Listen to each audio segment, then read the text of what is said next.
அனைவருக்கும் வணக்கம். முந்தைய காணொளியின் தொடர்ச்சியாக இன்றைய காணொளியில் காண இருப்பது கலித்தொகையில் ஏறு தழுவுதல். அதாவது தலைவனானவன் ஏறு தழுவி தலைவியை மனம் முடித்து கொள்ள நடக்கின்ற நிகழ்வுகளில் அவன் வருகின்ற ஊர் எவ்வாறு இருந்தது, அங்கே மகளிர் எவ்வாறெல்லாம் மகிழ்ச்சியுடன் விளையாடினர் என்பதனையும், பாங்கன் ஒருவன் நடந்த நிகழ்வுகளை ஊரில் உள்ள சுற்றத்தாருக்கும் புறத்தாருக்கும் தெரிவிக்கும் வகையில் உள்ள செய்திகளை கண்டோம். இன்றைய காணொளியில் நாம் காண இருப்பது சாற்றுள் பெடை அன்னார் கண்பூந்து நோக்கும் வாயெல்லாம் மிடைப்பெறின் நேரா தகைத்து தகைவகை மிமிசை பாயிர் ஆர்த்துடன் எதிர் எதிர் சென்றற் பலர் கொலை மலி சிலை செறி செயிர் துயர் அனம் சிறந்து உரு தெளிந்து ஓடின்று மேல். இந்த பாடல் வரிகளானது ஒரு போர்க்காட்சியை குறிப்பிடுகிறது. அதில் தோன்றும் ஒரு அதிசய எருது பற்றி குறிப்பிடுகிறது. போரில் வீரர்கள் எல்லாம் ஒன்றுக்கொன்று எதிரே பாய்ந்து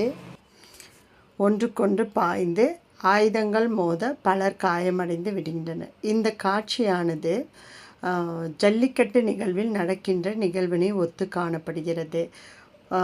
போரில் வீரர்கள் பலர் ஒன்றுக்கொண்டு எதிரே பாய்ந்து கோபம் மிகுந்த அம்புகள் பற்றி ஆயுதங்கள் மோத பலர் காயமடைந்து விடுகின்றனர்.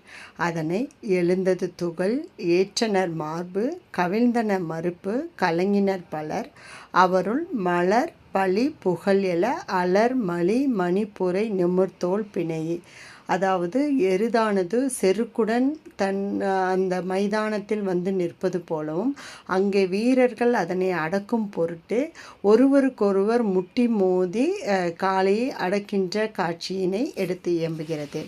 அடுத்ததாக எருத்தொடு இமிலி தோன்றினன் தோன்றி வருந்தினான் மன்ற அவ்வேறு ஏறு எவ்வம் காண எழுந்தார் எவன்களோ ஏறு உடை நல்லார் பகை மடவர் நல் ஆயர் மக்கள் நெருநல்.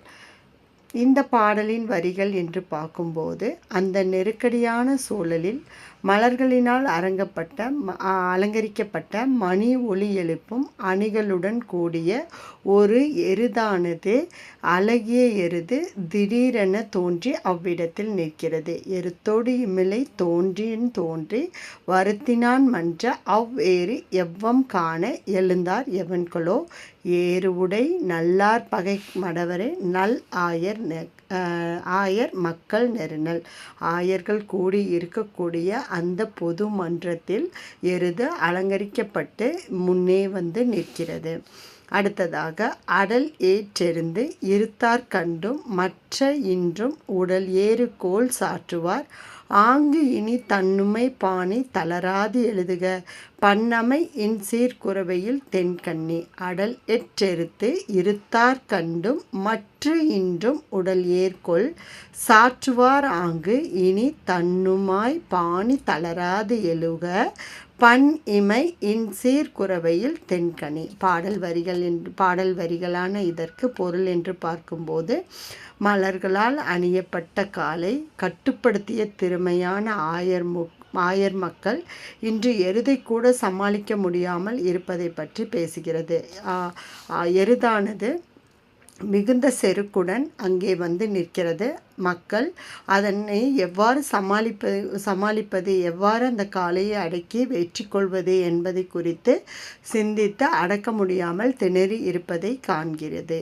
அடுத்ததாக தின்தோல் திரள் ஒளி மாயப்போர் மாமேனி அம் துவர் ஆடை பொதுவனோடு ஆய்ந்த முறுவலால் மென்தோல் பாராட்டி சிறுகொடி மன்றம் பறந்தது உரை. தின்தோல் திரள் ஒளி மாயப்போர் மாமேனி அம் அவர் ஆடை பொதுவனோடு ஆய்ந்த முறுவலால் மென்தோல் பாராட்டி சிறுகுடி மன்றம் பறந்தது உரை.